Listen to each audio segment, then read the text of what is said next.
तो उस बादशाह ने क्या किया, आज भी मौजूद है, नेट पे सर्च कर लें, उसने वहां पर जाली लगा दी, उस जगह को बंद कर दिया, यहाँ नबी करीम सल्लल्लाहु अलैहि वसल्लम तशरीफ फरमा।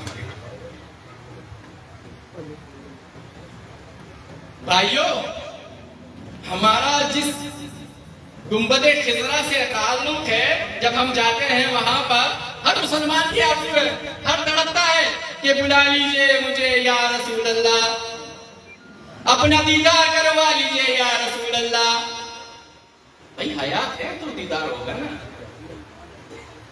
अब मदीना शरीफ में हम जाते हैं, रोज़े मुबारक के सामने, सरकार के सामने हाथ मार के अस्सलाम वालेकुम या रसूल अल्लाह,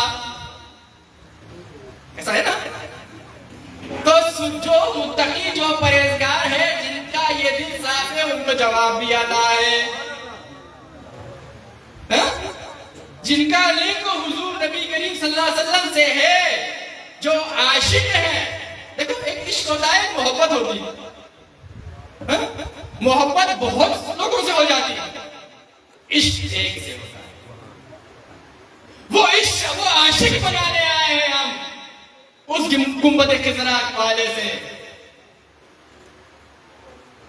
भाई उनके हो जाओ, कोई अर्जी रद्द नहीं होगी। भाई उनके दामन